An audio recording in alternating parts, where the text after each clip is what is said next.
Today we're going on a road trip, surveying the continent, looking for the most urbanist ballparks. And to do that, I'm gonna have to define urbanist. And yeah, that's gonna get messy, and it's up next. This is City Nerd, weekly content on cities and transportation.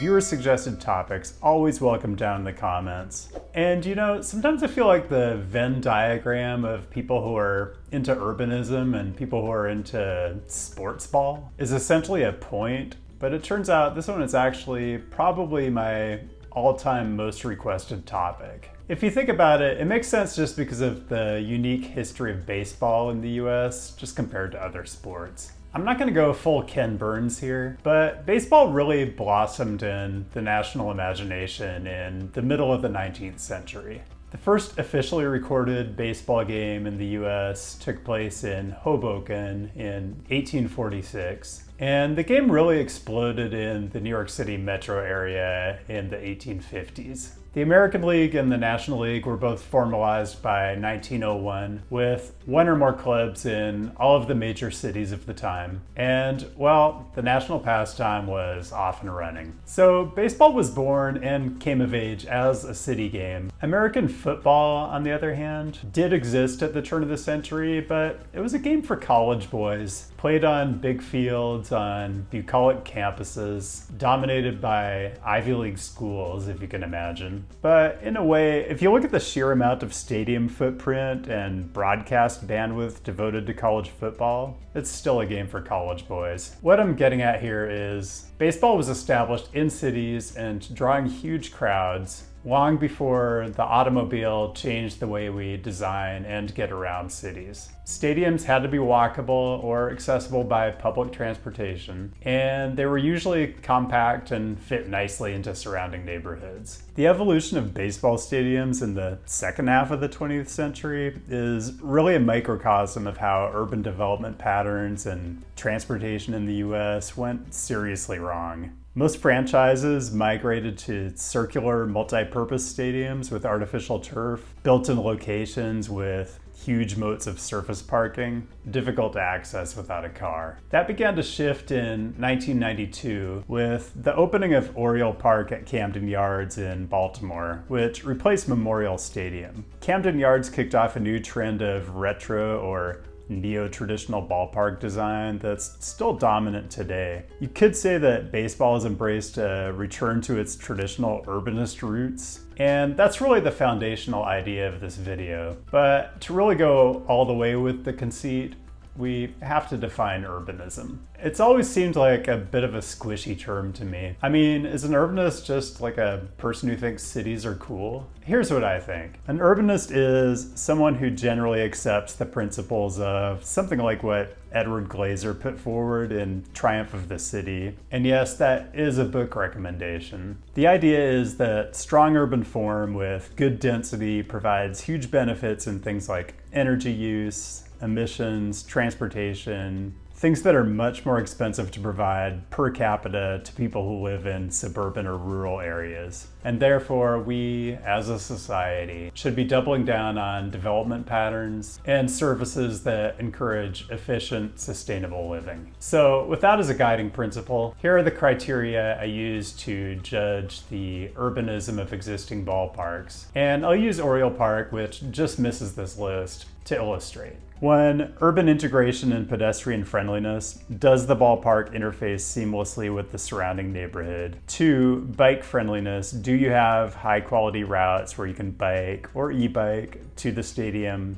And is there secure parking when you get there? 3, transit service. I looked at services within a quarter mile, specifically frequencies around 10 p.m. on weekdays, which is about when most games let out. And finally, footprint. A compact ballpark is an efficient use of urban land, and then I'm deducting points for parking footprint. Okay, that was more than enough preamble, so let's get into it. Number 10 is New Busch Stadium in St. Louis. Actually, the third in a proud line of Busch Stadia. The new iteration, which opened in 2006, dovetails into the downtown grid pretty well. Points off for having the home plate entrance face a freeway overpass, and not much bike connectivity to speak of, but it interfaces nicely with the new development at Ballpark Village, And you've got the red and blue metro lines, each running 3 trains an hour in each direction at 10 p.m. Big point deductions for the parking footprint, but this is a huge improvement over the previous iteration of Busch Stadium. Number 9 is Target Field in downtown Minneapolis. So a nice thing is that MLB has standardized websites for all the teams that include transportation information, and it's a pretty good sign when the transit and bike walk information is listed before the driving directions and parking. Target Field isn't exactly seamlessly integrated with the surrounding land uses. It's between the freeway and the rail right-of-way. It's a bit disconnected, and there's definitely too much parking footprint, although some of it is capped over freeways. But the transit access is good, with 2 blue line and 4 green line trains out of the Target Field station in the 10 p.m. hour. And this has to be the #1 stadium for bike access. The Cedar Lake Trail runs right beneath the north edge of the stadium, and it connects to the rest of the Twin Cities' excellent path system. Number 8 is Coors Field in the Lodo neighborhood of downtown Denver. The location and neighborhood integration of Coors Field, particularly the home plate entrance, is excellent. It's a bit uglier at the back of the stadium, where there's quite a bit of parking footprint, but the bike access is good, connecting on 20th to the Platte River Trail, and you're less than a quarter-mile walk to Denver's main transportation hub, Union Station, where you can catch all kinds of trains all over the region in the 10 o'clock hour. Number 7 is one I really didn't expect to show up on this list, and it's Rogers Centre, the facility formerly known as the Sky Dome in Toronto. It's the only entry on this list that isn't a traditional or neo-traditional ballpark.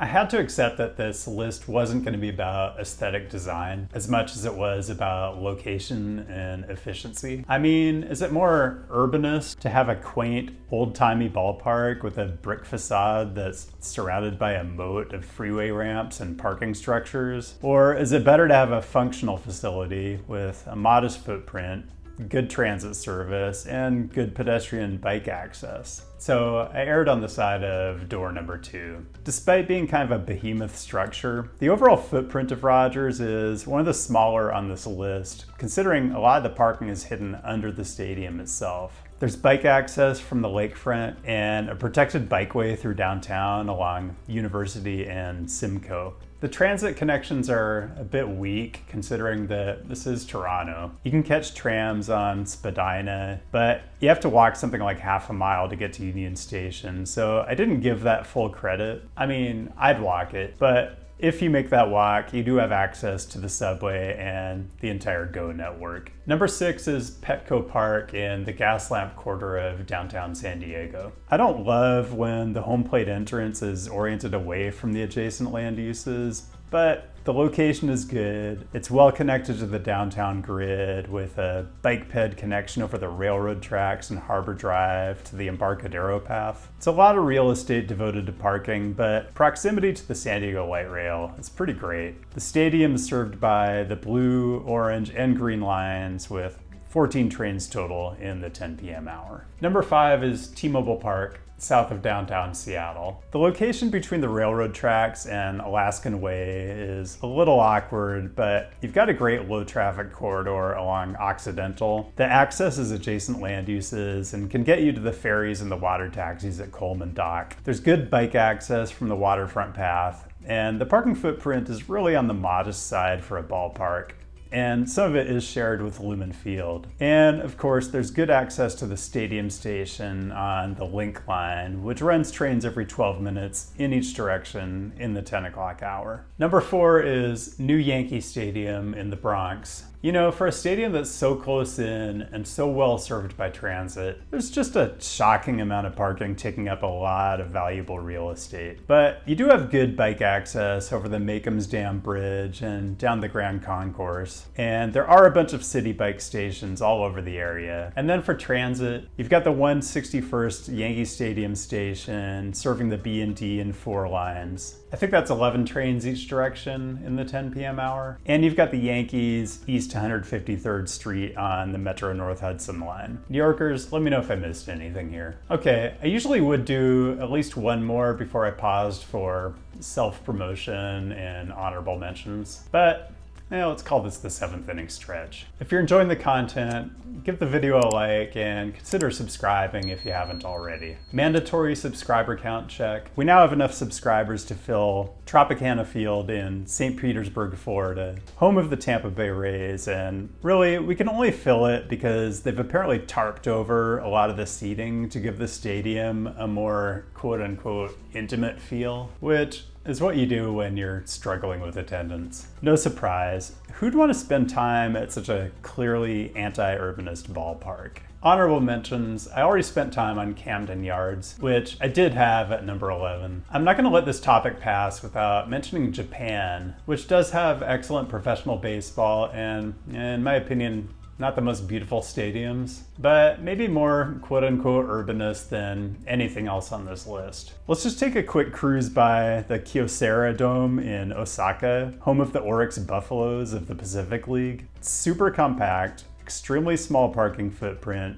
super dense adjacent development, incredible transit access. It checks a lot of boxes. Sadly, there are still too many bad ballparks to mention, but let's hit a couple particularly galling examples of franchises gone horribly wrong. First, the Braves. Located in Boston until 1952, they played at Braves Field, which is now Nickerson Field on the BU campus. Great, compact, walkable location near the tee. The Braves have had a lot of home ballparks since then, including a stint in Milwaukee and several homes in the Atlanta area. And now they're at Truist Park in suburban Atlanta, where they did win this past year's World Series, but the location is maybe best known for Twitter dunking on huge freeway interchanges. It's weird because Atlanta's other teams have great downtown locations. And we just can't let this topic pass without coming back to the Dodgers. Ebbets Field was an absolute jewel box, wedged into a modest parcel in the Flatbush section of Brooklyn. Remember, all these historic stadiums were built when parking was not a thing. You walked to the park, or you took an L or a subway or a streetcar, and the design always reflected that. Now look, in the case of the Dodgers, the team is literally named after a particular pedestrian behavior: dodging trolleys. What's more urbanist than that? But they left Brooklyn, kept the name, and in 1962 they moved to Dodger Stadium in LA. They're still there. It's long after Judge Doom dismantled the LA trolley system, or was it General Motors? I can never remember. Anyway, Dodger Stadium is beautiful and also profoundly anti-urban. Okay, now that I stuck it to the Dodgers, number 3 has to be Oracle Park in San Francisco. You know, the Giants moved from New York City about the same time as the Dodgers did, but at least they left behind the Polo Grounds, which, let's be real, was never a good baseball stadium. Oracle Park, on the other hand, is beautiful, it's compact, it's well connected to the surrounding neighborhood, it has great access to Muni and Caltrain, decent access to BART and a corporate sponsored transit center I'm not going to name. And you can get ferries to Oakland, Vallejo, and Larkspur. Also really good bike access. And according to the MLB website, an on-site bike valet. Okay, given the urbanist history of ballparks that we've already talked about, it shouldn't really be a surprise that the 2 oldest ballparks are the top 2. Both of these stadiums date from the early 1910s, established in their neighborhoods well before the advent of the automobile. And that's exactly why they have such strong urbanist qualities. And I know people are gonna be mad either way, but number 2 is Wrigley Field in Chicago's North Side. It really does just fit so beautifully into the neighborhood. You almost don't see it until it's right in front of you. It's all extremely pedestrian friendly. Great access to the Red Line L at Addison. I believe 8 trains an hour in each direction at night, if the Cubs are even playing at night. And good bus service out here too. The only places I can really ding Wrigley, a bit on parking, even though it's mostly located blocks away, and a bit on bike access. The routes to the stadium aren't great, but they do also offer a bike valet service just off the Addison L stop. And that leaves number 1, which has to be Fenway Park. Here's how I have it stacking up against Wrigley, which is really the only competition. Fenway is incredibly compact. It's why the Green Monster exists. Very little formal parking, and has a great interface with the surrounding neighborhood. I actually think Wrigley is a little stronger on integration and ped friendliness, but only by a little. I do give Fenway the nod on bike access. There's lots of blue bike stations, and you've got a solid bike facility on Brookline that'll connect you to a lot of other good routes on the city's bike network. And I just have to give Fenway the nod on transit access. The stadium area is well served by bus. Kenmore Station on the T's Green Line is a short walk, and it's the last station that serves the B, C, and D lines before they branch. Each line runs 6 trains in each direction in the 10 o'clock hour. You also have regional service on the Framingham-Worcester line, I'm never going to pronounce that right, at Lansdowne Station. And that, folks, is the oldest ballpark in the majors, and it is the most urbanist ballpark. And that's all I've got. I know you're gonna tell me if you think I got it wrong, so fire away down in the comments. Keep the great topic suggestions coming. I'll be back with a new installment next week, and I'll see you then.